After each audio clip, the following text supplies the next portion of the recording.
All right, Chair, we are live.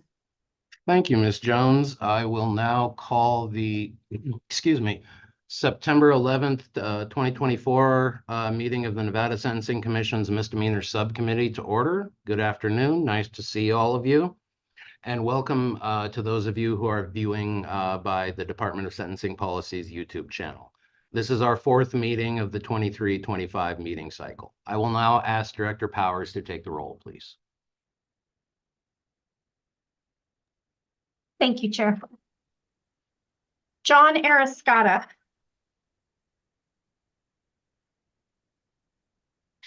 Judge Steve Bishop. Christine Jones Brady. Present. James Conway.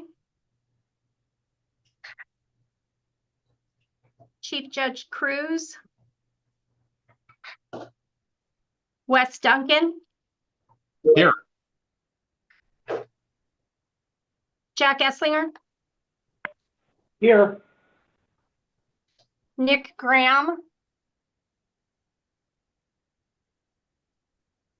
Evelyn Grosnick. Eve Hanan. Here. Chief Judge Higgins. Dr. Jennifer Lanterman. Christina Mortensen. Here. Lisa Mosley Sales. Michael O'Brien. John Puro. Here. Marcy Reba. Elisa Schultz. Holly Wellborn. Chair McCormick. Present. And I am noting that John Arascata arrived. Here. Chair, we do not have a quorum at this time. All right. Thank you, Director Powers.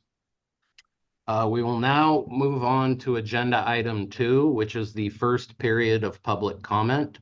There are 2 periods of public comment, one at the beginning of the meeting and one at the end of the meeting. Members of the public have 2 options for submitting public comment. First, members of the public may do so in writing by emailing the Nevada Department of Sentencing Policy at sentencingpolicy@ndsp.nv.gov. Public comment received in writing will be provided to the commission and may be included by reference in the meeting materials, or in the minutes of the meeting, rather. Members of the public who wish to testify, may also do so by telephone. Due to time constraints, public comment will be limited to 2 minutes. Any member of the public that exceeds the 2-minute limit may submit your comments in writing to the Department of Sentencing Policy. Callers, as a reminder, please mute the device on which you are watching the meeting. All the sound will come through your phone. At this time, I will ask staff to manage and direct those who wish to testify by telephone. Ms. Jones? Thank you, Chair. Members of the public who would like to testify by phone, press star 9 to raise your hand. When it's your turn to speak, press star 6 to unmute, then please slowly state and spell your first and last name. And we do not have anyone who would like to participate in public comment. Thank you, Ms. Jones. With that, I will close the first period of public comment. The next agenda item is approval of minutes, and being that we don't have a quorum, we will table that agenda item until we get a quorum or until a subsequent meeting.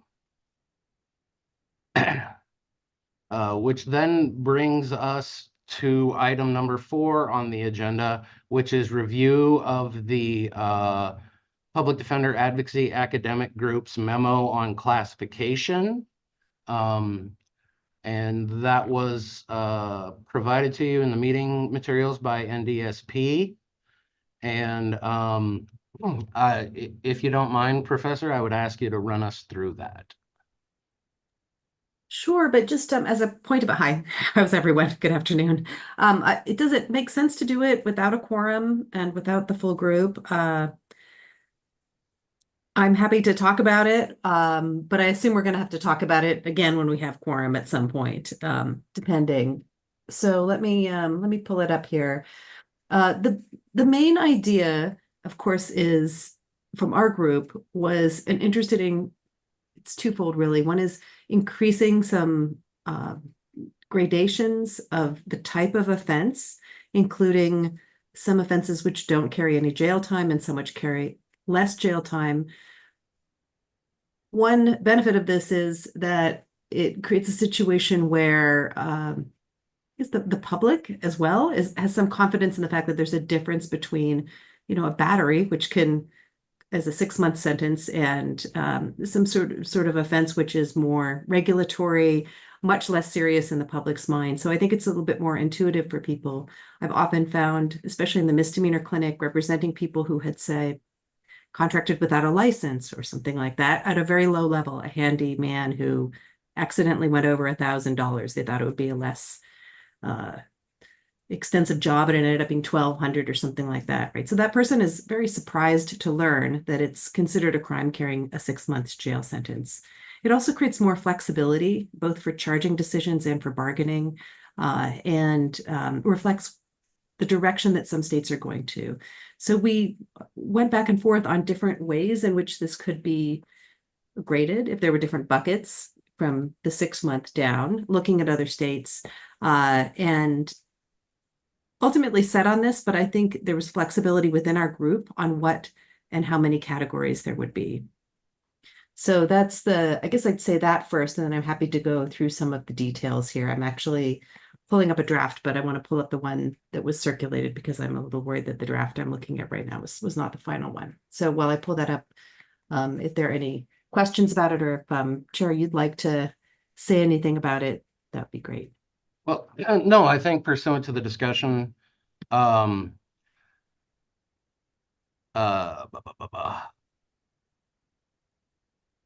I think pursuant to the discussion we had at the last meeting, there was some level of consensus that we wanted to look at that classification, or the classifying misdemeanors, as you indicated, in terms of, petty offenses, civil infractions, how we want to do that. And I think, I certainly appreciate the memo. It's very clear on that. And I think some of the questions that were raised in here, one would be do we want to work on doing a 50-state survey? Or are we comfortable as a group potentially moving forward and working on developing our own classification system without doing that 50-state survey? So that, sorry, again, trying to read about 4 things at once. So again, I think that again is for the group's discussion, but do we want to, as a group now, say, yeah, I think obviously we do want to classify, have some sort of system of classification potentially.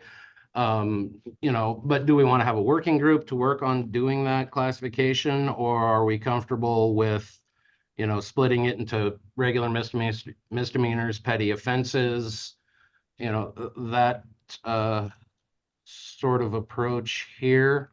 I mean, I know Colorado recently did it.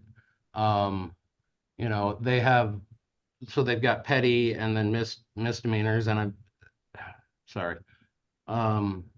Oh, Chair, if you don't mind me interrupting just for a second, this is, I guess I don't need to say my name for the record now that we're on Zoom these days, but Eve Hanan for the record. Colorado had more categories actually and reduced the number of categories, but also moved more things to the lower levels of civil infractions, which is a little bit what we did with traffic, although we did it only in part, and I know that there's controversy around it as well.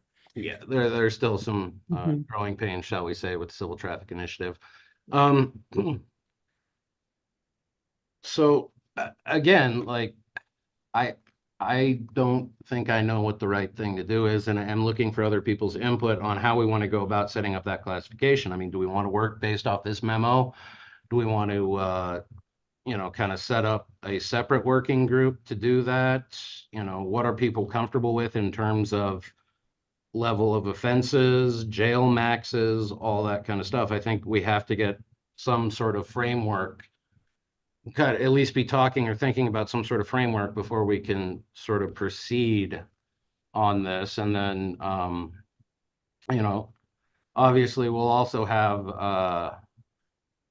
other issues to work on as well. I mean, I think sentencing discrepancies within the range across the state are another issue that were that the group highlighted in their memo. You know, and then I guess my difficulty as the chair in attempting to move on this a little bit is like, what does the group want to do? What is the group comfortable with? Oh, Jack, I see you have your hand up. Sorry. I was just gonna say, I think this just seems right to me to have a committee work on it and just kind of, you know, put something forward for everybody to consider. Okay. So we've got one thought as far as having that working group. You know, and again, we are getting a few more people here. We may be getting sort of closer to a quorum. I'm not sure though. Chair, Yes, ma'am. I'm on my, I don't see a raise hand portion. Oh. Christine No worries. Jones Brady for the record. One thing though that we may want to do with the working group is, in addition to a survey though, we have a number of state stakeholders that our office, the AG's office, works with. For example, the contractors board.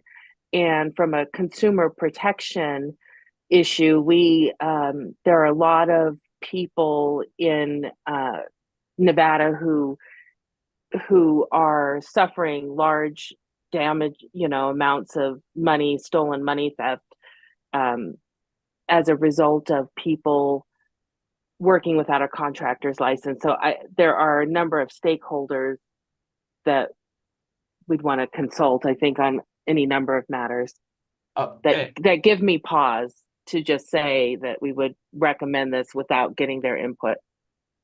Thank you, Ms. Jones Brady. And I certainly agree. I mean, there are a ton of stakeholders involved in this, like you say, the contractors board and you know, the regulatory and the licensing boards and everything. But I guess where I'm coming from is, do we need to have a concept for our stratification or our classification of misdemeanors before we go out to people? Or is this I see Mr. Pirro nodding in the affirmative on that, before we go out and start asking people about this? Because as we look at it, as we start coming up with the classification, is, you know, is there a separate class for some of those consumer, for lack of a better term, consumer protection type offenses? Like, you know, is that kind of how we want to look at it? Again, this is such a wide open and sort of, here's some misdemeanors, figure it out type of situation we're in,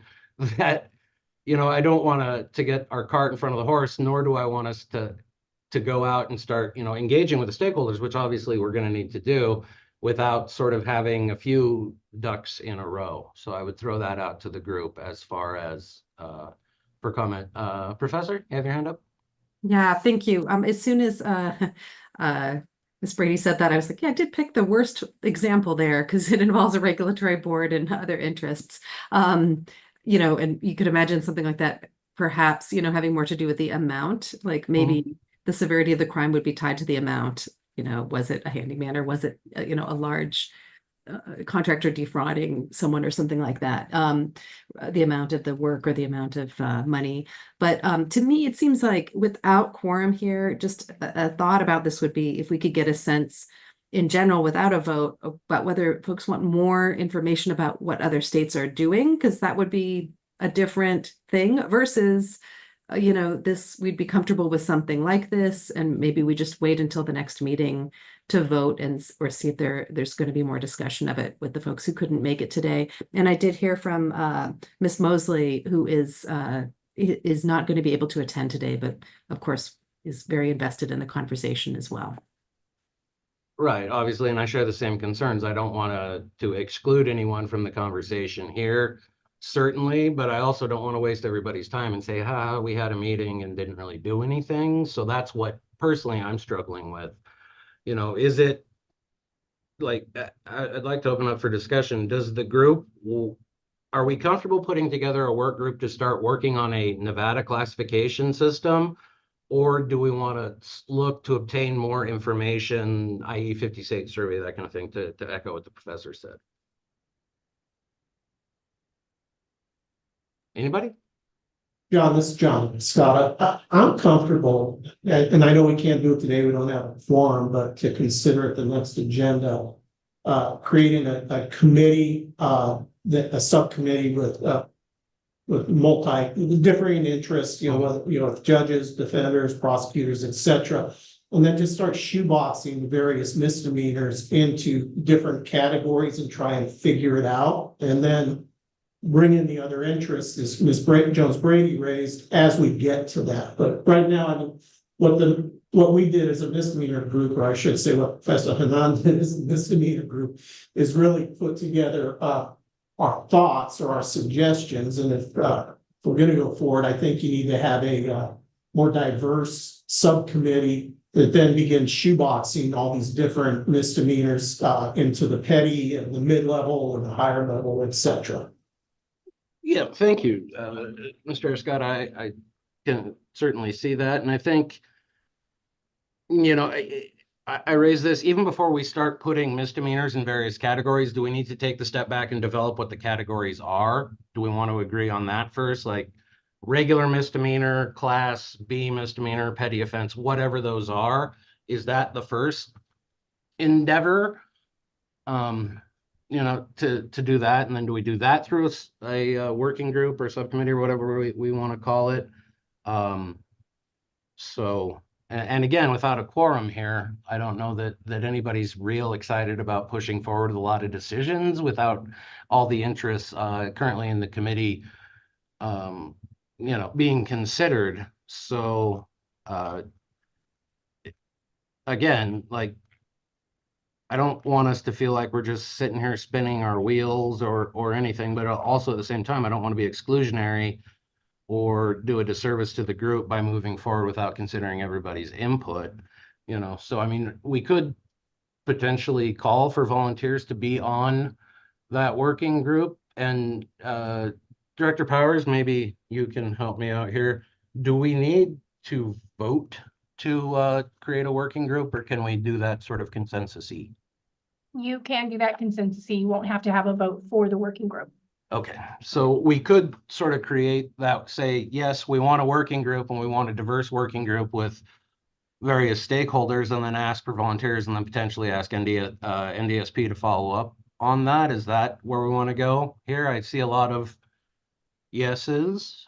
And then also with that working group, pursuant to the Senate bill that created this, that I'm completely drawing a blank on right now, the working groups are not necessarily required to follow open meetings, so we do have a little bit more flexibility there in terms of convening the group and doing the work. So I think that, and then we still have, in addition to that, that we still have some of the other recommendations here, such as the data collection efforts and that kind of stuff. But are we at the point where we need to come up with the classification system or the theoretical proposed classification system, so we have something to show other people and have something to work on, and then can start talking about, well, we think X is a serious public safety issue, so it should be a regular misdemeanor, and Y is, less so it should be a petty offense, or those kind of things.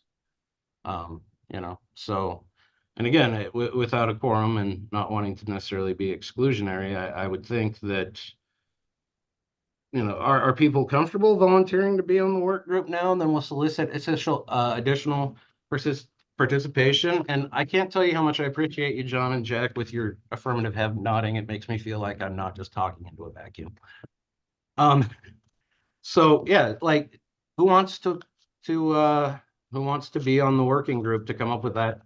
So we got Jack, Mr. Eislinger, Mr. Pirro, and Mr. Arascata. And so there we've got court administration, the public defense function, I'll do it too, John. This is Wes Duncan. Thank you, City Attorney Duncan. Appreciate that. And you So, got Professor Hanan as well, John. yep. She's kind of the linchpin. Yeah, well, I mean, you got to have the smartest person in the room on the committee. Correct. I'll have to take a big step back on that one, but I'm happy to help. And I do think we could, if the committee was interested, I've mentioned this before, but get a few student volunteers, you know, once we sort of know what the project is and it's something that they could work on. It's here to set up for the. That's right. So again, I think we would, so we've got just the volunteers here. I think we need probably a judicial volunteer. So Judge Cruz, I'm not gonna pick on you, but I will follow up with you and Judge Bishop and Judge Higgins to see on that. Anyone else want to be on this working group?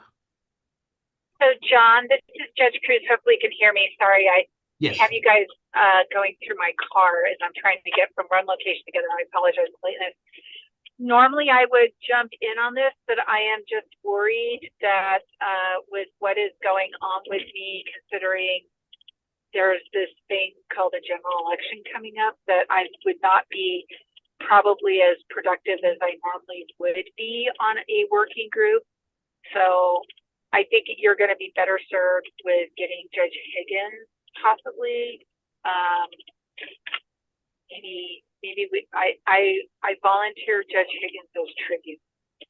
And I appreciate the voluntolding of Judge Higgins. It's one of my favorite activities as well. So but I will follow up with him and Judge Bishop as well. And so also I think maybe one of the reasons for our light attendance here today is there's a giant wildfire just to the north of me currently. And Ms. Jones Brady just let us know that she's assisting with the evacuation and preparedness for large animals. So she's got a bail. So with that, I mean, we've got volunteers for the subcommittee. Georgia, I can NDSP, we can circle back and then kind of do that out and get the subcommittee going to come up with sort of that basic structure. So then we have something to talk about, because I think one of the struggles we're having, and it, you know, potentially is on me, but is that this is all sort of still conceptual. And I think without, like, you know, doing a schedule, you know, maybe that's, you know, as much as everyone likes to listen to me talk in circles, but so is that sort of where we want to go from there, start working on that classification structure, so we have that and hopefully have that for the next meeting, or at least an idea on it. Is that agreeable to all? All right. Excellent. So we'll follow up on that. Professor, is there anything else you wanted to point out in the memo at this point, or do we want to just kind of come up with a classification structure and start working it that way? No, I think some of the general points at the end are points for further discussion. And I know that there's been, we haven't really, as a committee, figured out what kind of data we're looking for, but hopefully through this process, we'll get closer to a wish list for data.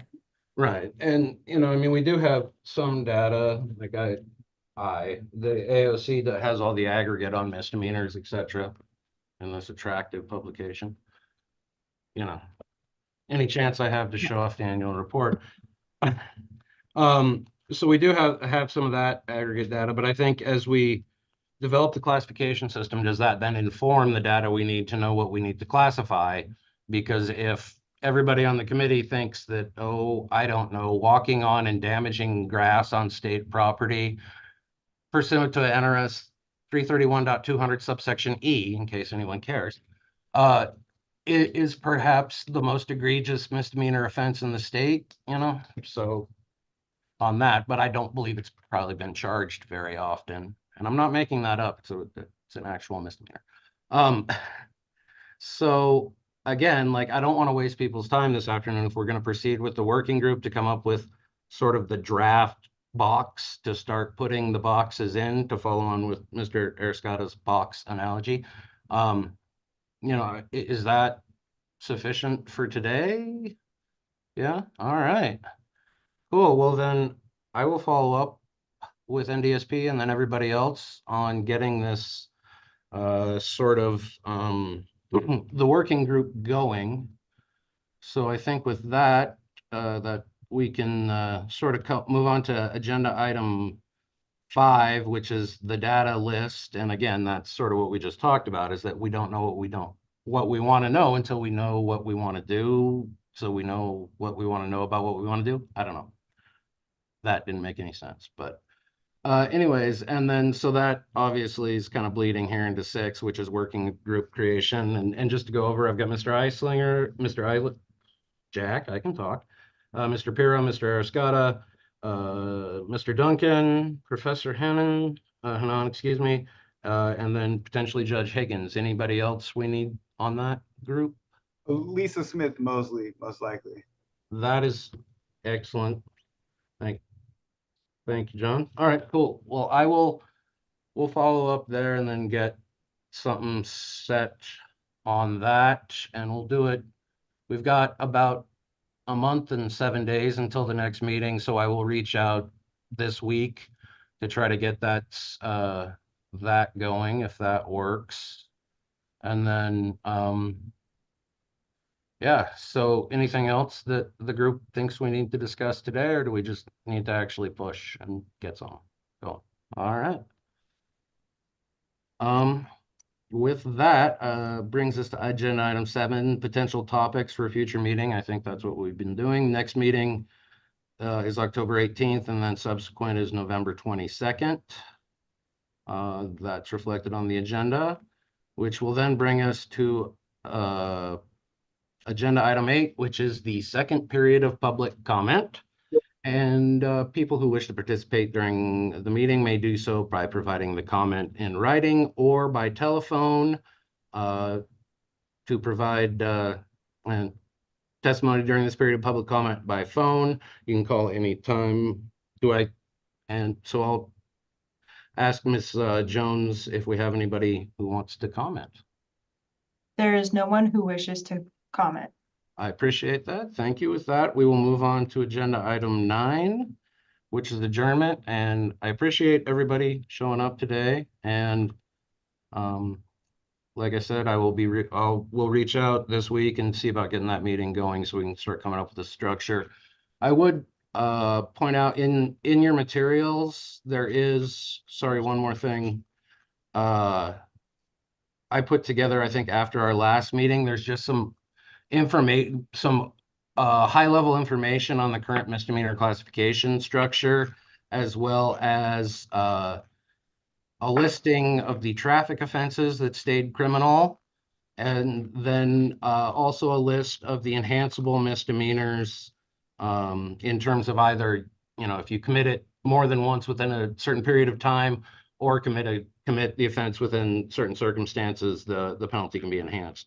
So just there is that as a resource, if anybody wants to read that. And thank you again, and we'll be in touch to get the subcommittee going.